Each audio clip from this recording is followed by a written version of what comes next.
Oke, Assalamualaikum warahmatullahi wabarakatuh. Kembali lagi di channel Sinau Geografi. Dan pada kesempatan kali ini kita akan membahas tentang analisis mengenai dampak lingkungan atau yang kita kenal namanya AMDAL. Jadi materi ini kelas 11 ya. Bagi kelas 10 dan kelas 12 tetap bisa menyimak materi ini sampai selesai untuk menambah informasi dan juga menambah pengetahuan. Dan bagi kalian yang baru pertama kali lihat video ini, saya harap cara saya menyampaikan materi ini cocok dan bisa kalian terima dengan baik.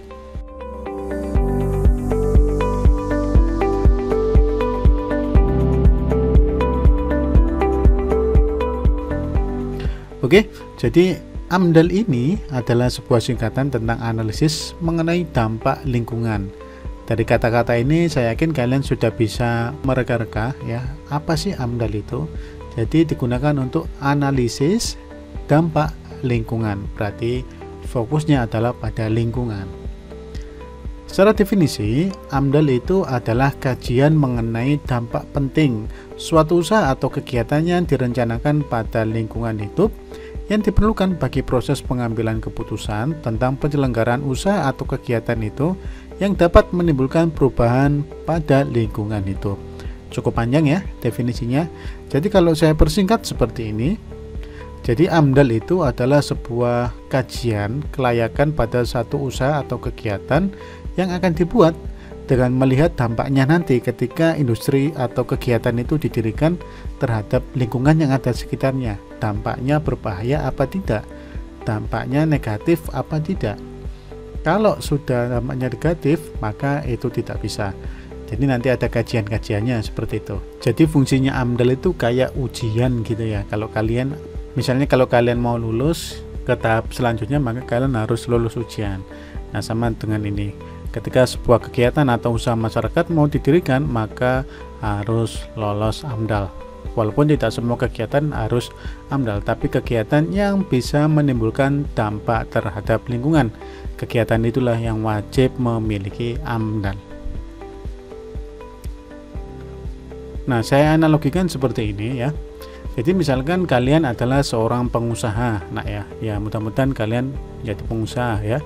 Walaupun tidak semuanya pengen jadi pengusaha. Misalkan kalian mau mendirikan pabrik, atau mungkin kalian adalah pemerintah dan mau membuat waduk, atau mau mendirikan rumah sakit, atau bahkan mungkin mau membuat jalan tol. Nah, kegiatan-kegiatan ini jelas memiliki dampak terhadap lingkungannya. Pabrik jelas kan, pasti ada sebuah limbah di situ. Waduk juga ada dampak lingkungannya. Rumah sakit, nah paham kan limbah dari rumah sakit seperti apa? Kemudian jalan tol. Nah, kegiatan-kegiatan ini juga wajib memiliki AMDAL. Nah, AMDAL ini semacam kayak ujiannya gitu. Ketika dilakukan analisis mengenai dampak terhadap lingkungannya, ternyata dikatakan misalkan usaha kalian itu boleh atau layak, maka silakan didirikan. Tapi ketika dikatakan tidak layak, maka harus dikaji ulang apa yang menyebabkan tidak layak. Sehingga ketika sudah dikatakan tidak layak yang di bawah ini, maka dikaji ulang. Setelah dikaji ulang, kemudian di AMDAL lagi. Sudah layak, apa masih tidak layak? Begitu seterusnya. Jadi seperti itu gambarannya nak ya. Oke, saya lanjutkan. Nah, dasar penetapan keputusan layak atau tidak layaknya. Yang pertama yaitu pengkajian mengenai dampak rencana usaha atau kegiatan. Jadi pertama dilihat dulu tuh dampak kegiatan usahanya seperti apa. Yang kedua, evaluasi kegiatan di sekitar lokasi rencana usaha atau kegiatan. Atau gini aja deh biar gampang, saya anggap aja saya mau mendirikan pabrik. Ya, pabrik itu dilihat dulu yang pertama, dampaknya terhadap lingkungan bagaimana. Yang kedua, kita evaluasi kegiatan di sekitar lokasi pabrik itu bagaimana. Yang ketiga, saran atau masukan serta tanggapan masyarakat yang ada di sekitar situ, di sekitar pabrik itu yang mau didirikan. Selanjutnya, perkiraan atau perakiraan terhadap besaran dampak serta sifat penting dampak yang terjadi. Jadi kira-kira nanti ada dampak besar seperti apa ya? Ada hal-hal yang urgent, yang sangat vital seperti apa yang akan terjadi dalam jangka panjangnya. Kemudian evaluasi secara holistik terhadap dampak yang terjadi untuk menentukan kelayakan atau ketidaklayakan lingkungan itu. Jadi setelah pabrik itu berdiri, kira-kira besok lingkungannya itu masih layak apa enggak? Bukan pabriknya ya, lingkungan yang ada di sekitarnya itu loh. Layak apa tidak? Ketika diperkirakan tidak layak, maka pabrik itu tidak bisa didirikan. Harus dikaji ulang bagaimana dia bisa mengelola limbah dari industrinya itu. Karena pasti pendirian industri kan pasti menimbulkan limbah. Limbah itu harus benar-benar diolah. Kemudian terakhir ada rencana pengelolaan dan pemantauan lingkungan hidup. Jadi hal-hal ini yang dijadikan dasar dalam penentuan keputusan industri atau kegiatan atau pabrik itu ya, layak apa tidak layak saat akan didirikan. Jadi seperti itu. Jadi AMDAL itu penting Pak, sangat penting sekali. Fungsinya AMDAL. Nah, tadi sekilas sudah kita bahas ya. Satu, sebagai bahan perencanaan pembangunan wilayah. Jadi rencana membangun wilayah gitu ya. Kalau mau membangun wilayah harus ada AMDAL-nya juga. Kedua, membantu proses dalam pengambilan keputusan terhadap kelayakan lingkungan hidup dari rencana usaha atau kegiatan. Jadi ada keputusan boleh apa tidak gitu. Jadi tidak bisa sembarangan orang mendirikan industri. Nanti ujung-ujungnya yang dirugikan ya warga sekitar dan juga lingkungannya. Ketiga, memberikan masukan dalam penyusunan rancangan teknis dari rencana usaha atau kegiatan. Jadi dari AMDAL itu juga bisa memberikan masukan supaya pabriknya tetap bisa berdiri, tapi dampak lingkungannya tidak besar atau sangat minim atau bisa dikatakan ramah lingkungan. Keempat, mendapatkan izin kelayakan lingkungan. Jadi AMDAL fungsinya seperti itu. Lalu bagaimana manfaatnya? Jadi ada 3 golongan yang mendapatkan manfaat ketika diadakan AMDAL ya. Yang pertama yaitu bagi pemerintah. Yang kedua bagi pengusaha itu sendiri yang mau mendirikan usaha. Kemudian yang ketiga bagi masyarakat yang ada di tempat yang dijadikan berdirinya usaha tadi. Jadi ada 3 golongan, bagi pemerintah, bagi pengusaha, dan juga bagi masyarakat. Seperti apa?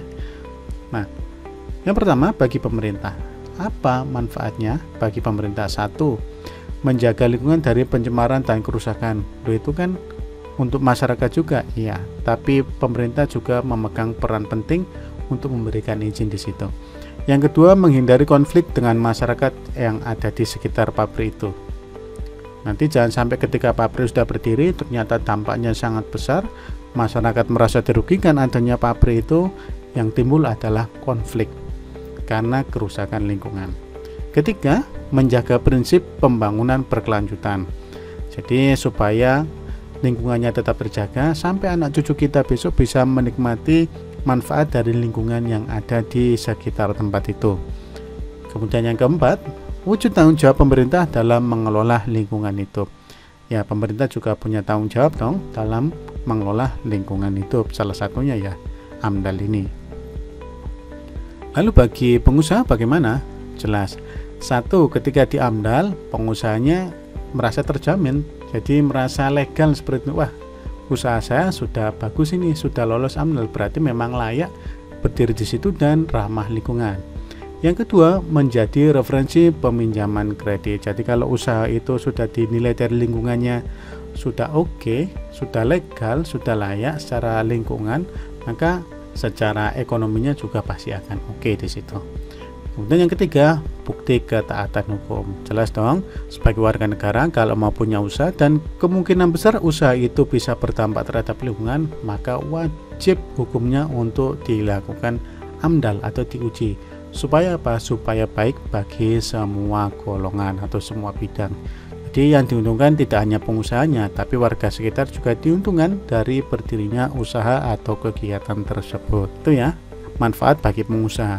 Lalu bagi masyarakat sekitar bagaimana? Mengetahui dari awal dampak sebuah kegiatan di daerahnya. Jadi bisa dilihat oleh warga sekitar sebelum ada industri atau pabrik dan setelah ada pabrik di situ, kira-kira ada perbedaan atau dampak perubahan lingkungan yang sangat signifikan atau tidak. Kalau tidak ada dampak yang sangat signifikan, maka bisa dikatakan AMDAL dari industri itu memang berjalan dengan baik. Yang kedua, menimbulkan ketertarikan untuk ikut membangun daerahnya.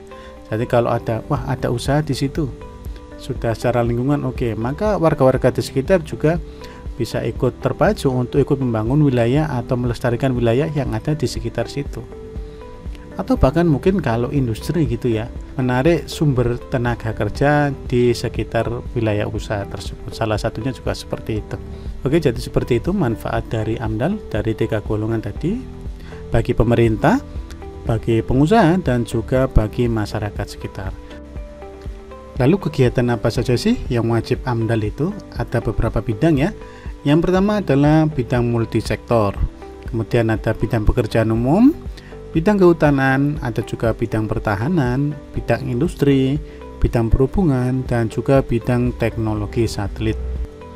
Contoh yang pertama seperti di bidang kegiatan multisektor ya, itu bidang multisektor yaitu kegiatan pembuatan waduk. Jadi pada bidang ini, dalam membuat waduk itu tidak bisa sembarangan, harus benar-benar dihitung dampak lingkungannya seperti apa, dampak bagi lingkungan sekitar khususnya di sini itu seperti apa. Jadi wajib hukumnya harus memiliki AMDAL. Yang kedua, contoh kegiatan industri. Jelas kan? Kalau ada pabrik, apalagi pabriknya ada di pinggir sungai, itu benar-benar harus dicek. Kira-kira ada dampak enggak nantinya? Nah, kemungkinan kan ada dampak, maka wajib hukumnya memiliki dokumen AMDAL. Itu wajib di AMDAL ya. Kemudian contoh kegiatan yang ketiga yaitu pembuatan jalan. Nah, pembuatan jalan itu juga tidak bisa sembarangan ya, ada perhitungan terhadap lingkungannya. Lalu bagaimana jika pembuatan jalan sembarangan? Ya sudah, pasti nanti akan timbul sebuah dampak terhadap lingkungannya. Apalagi jalannya seperti ini, seperti gambar di sini, ada sungai, ada juga pembangunan gedung, ada pembangunan jalan, ada pemukiman. Hal ini pasti berdampak besar terhadap lingkungan, maka wajib digunakan AMDAL-nya ya. Di bidang ini masuk ke bidang pekerjaan umum. Jadi masih banyak sekali bidang-bidang yang lain, contohnya kehutanan. Kehutanan itu juga perlu AMDAL. Maksudnya bukan hutannya ya, tapi memanfaatkan atau mengambil kekayaan hutan itu, memanfaatkan potensi yang ada di hutan. Nah, itu tidak bisa sembarangan, jangan sampai langsung diambil, dieksploitasi besar-besaran, ujung-ujungnya hutannya menjadi rusak dan sebagainya seperti itu. Banyak sekali ya dampaknya. Oke, baik anak-anak, itu materi pada pertemuan kali ini tentang AMDAL, analisis mengenai dampak lingkungan. Semoga apa yang saya sampaikan bisa kalian terima dengan baik. Kalau ada pertanyaan nanti silahkan tulis saja ya di kolom komentar supaya videonya jauh lebih sempurna lagi. Terima kasih dan sampai jumpa di pertemuan selanjutnya. Assalamualaikum warahmatullahi wabarakatuh.